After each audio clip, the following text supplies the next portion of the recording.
Hello, hello, hello, hello.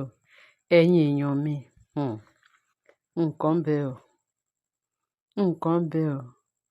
Àwọn èèyàn máa ti sọ̀rọ̀ tán o, wọ́n máa ti sọ̀rọ̀ gan-an ní íńtánẹ́ẹ̀tì o.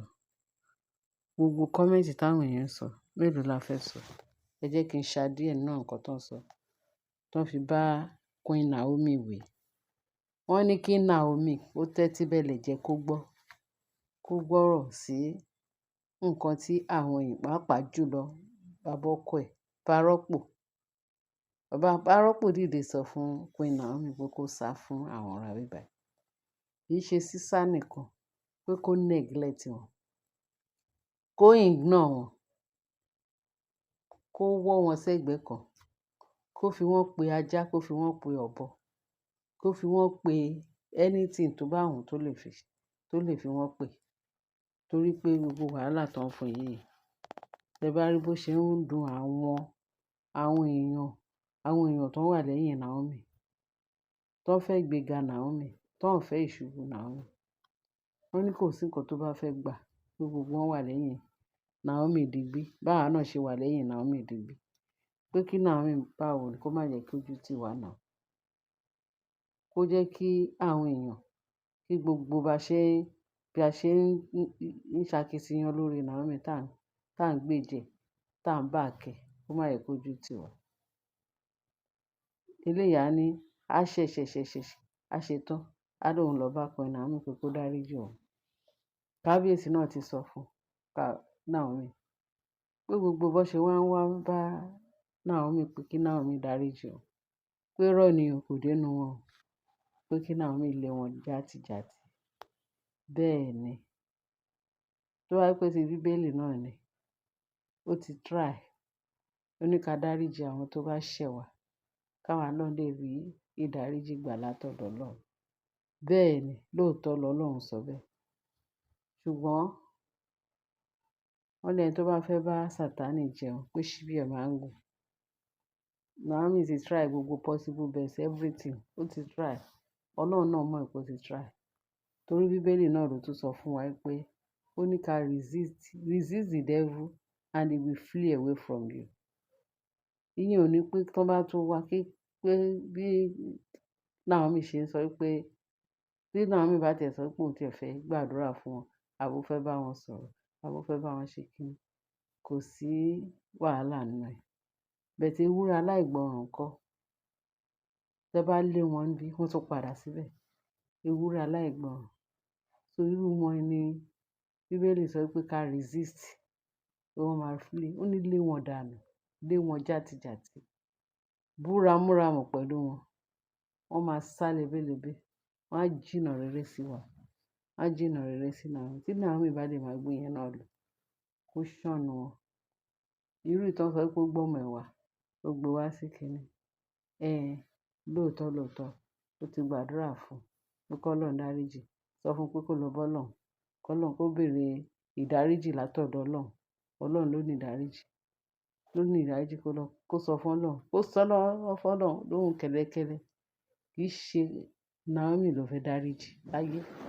Naomi ò lè dáríjì Ashley. Ọlọ́run ọba ló ní ìdáríjì lọ́wọ́. Tó bá lè fi gbogbo ọkàn ẹ̀, kó clear ọkàn ẹ̀, kó fi inú ẹ̀, kó gbá gbogbo inú àtọkàn ẹ̀, kó rí pé ó ti mọ́. Kó lọ bá Ọlọ́run, Ọlọ́run á dáríjì. Kì í ṣe Naomi. Tó bá tún wá kí Naomi lè dànù. Àwọn èèyàn sọ bẹ́ẹ̀ o. Àwọn èèyàn inú bí àwọn èèyàn tán. Inú mà ti bí àwọn èèyàn tán ní gbogbo nǹkan tí Naomi tí wọ́n ń ṣe fún Naomi. Ìyẹn ò ní pé kó dijọ́ kejì, kó má tún gbógun ti Naomi o. Ìyẹn Ashley tẹ̀ ń wò yẹn. Àfi k'Ọlọ́run kó ṣàánú wa. Ìgbà míì máa ní àbí irọ́ ni àwọn íńtánẹ́ẹ̀tì pa. Ṣé àwọn íńtánẹ́ẹ̀tì ò bá rí wọn ní sọ? Wọ́n tiẹ̀ rí. Bó tiẹ̀ jẹ́ pé irọ́. Wọ́n ní ó jagátẹ ó kù jọ gàtè, ó fẹsẹ̀ méjì di tìrọ̀. Gbogbo nǹkan báyìí ó ṣẹlẹ̀ láàfin lóòótọ́. A dẹ̀ ń rí. Ashley, wọ́n ní tó wá ṣe gbẹ̀yìn yìí, tó tún lọ bá Naomi. Wọ́n ní Naomi máa ṣọ̀nà ẹ̀ ní ọ̀tẹ̀. Wọ́n ló ti dábẹ́. Wọ́n ní Naomi ó bá a jà rẹ́kẹrẹ́kẹ́. Wọ́n ló wá sí Àkúrẹ́ mansion. Ó lọ bá Naomi. Wọ́n ló máa gbèrè ìtìjú. Ó rò pé bí Naomi tó máa ń bá àwọn tó máa ń dákẹ́ fún, àbí Naomi tó jẹ́ pé tó bá sọ̀rọ̀ tẹ̀ Naomi ò ní dá sí. Naomi ó ṣà ń ṣe èèyàn jẹ́jẹ́. Wọ́n ní this time around, tẹ bá rí bí Naomi ṣe gbógun tì, tí Naomi bá yí ẹ̀jẹ̀ ní ọ̀rọ̀, tí Naomi bú ramúramù pẹ̀lú ẹ̀, inú àwọn èèyàn máa dùn pé ṣe bí ó ṣe yẹ kí Naomi ṣe nìyẹn. Wọ́n ní Naomi bá jà o. Wọ́n ní èrè ìtìjú ló gbà. Wọ́n ní tó wá pé tí Naomi bá ń ṣe bẹ́ẹ̀ fún wọn, tó máa wá, tí Naomi dẹ̀ máa fi wá ṣe gbogbo wàhálà, Naomi ò ní sọ nǹkan kan. Wọ́n bá Naomi fa ìfàkúfà, Naomi ò ní sọ nǹkan kan. Òun ló ń ṣe wọ́n tó jẹ́ pé ó tún gbé wọn lọ́kàn, ó tún dùn mọ́, ó tún fún wọn ní agbára láti sọ pé anytime tó máa sọ pé àwọn lọ sọ́dọ̀ Naomi, wọ́n fẹ́ lọ bá a fa ìjọ̀gbọ̀n. Ó já wọn lára láti lọ. Tó bá pé Naomi ti dé bẹ́ẹ̀, tó bá pé wọ́n ti dé ọ̀dọ̀ Naomi, kí Naomi wá pe àwọn ọlọ́pàá kó wá bọ́ńdù wọn kúrò níwájú ẹ̀. Kó tiẹ̀ sọ fún wọn pé ẹ jókòó, ṣé ẹ fẹ́ jà ni? Àbí ẹ fẹ́ sọ̀rọ̀? Màá welcome you. Before you know it, káwọn ọlọ́pàá kán bọ́ńdù wọn, kán kó wọn sínú, kán tì wọ́n mọ́nú ilé. Kí kábíyèsí gbọ́ pé wọ́n wà ní tìmọ́lé torí wọ́n bá Naomi jà. Jẹ́jẹ́ Naomi ló wà nínú ilé tó wá bá jà. Self defense ni wọ́n ń pè yẹn. Ó defend ara rẹ̀. Wọ́n wá bẹ jà, wọ́n wá bẹ ẹnu ilé ẹ̀. Ìwọ tún dá wọn lóhùn. Wọ́n bá ti ẹ̀ wá pé torí èṣù ni wọ́n. Wọ́n bá ti ẹ̀ wá pé àwọn wá nípa pé wọ́n fẹ́ gba salvation àbí wọ́n fẹ́ gba ìdáríjì lọ́dọ̀ Naomi. Irọ́ ni o. Èṣù ni wọ́n o. Sátánì ni wọ́n o. Wọ́n ń ṣe nǹkan gidi o. Wọ́n lè tó fi wá gbẹ̀yìn wípé pẹ̀lú gbogbo nǹkan tí Ashley ń sọ sí Naomi, pé Naomi wá wòye. Ó dàbí pé Ashley ò normal o. Pé kì í ṣe pé ẹni tó normal lélẹ́yìí o, tóun lọ ń dá lóhùn. Òun ò mọ̀ pé òun rí pé kò normal o. Ìgbà tí Naomi ti rí pé kò normal, kí ló dé tí Naomi tún máa dá lóhùn? Ó yẹ kó le kẹ́sẹ̀ má kanlẹ̀, kó le dànù. Pé kí Naomi máa wò ó pé kó máa wò wọ́n àti Ashley o àti Mariam, kó máa wò wọ́n bí ẹni tí ò gbádùn. Kó máa wò wọ́n bí ẹni tí nọ́ọ̀tì kan ti yọ ní ọpọlọ wọn. Èṣù ń ṣe wọ́n o. Kí Naomi kó tètè sá fún wọn. Ó lé wọn bí ẹni lé èṣù dànù. Kó flee away from her. Bẹ́ẹ̀ ni.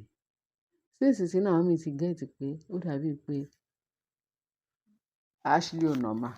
Ẹ jẹ́ ká wò ó gẹ́gẹ́ bí ẹni tí ò normal. Torí tó wá pé ó normal ni, ẹni tó normal gbọdọ̀ máa hùwà tí Ashley ń hù. Small time wọ́n náà lọ s'Ákúrẹ́. Small time wọ́n náà lọ s'Ákúrẹ́.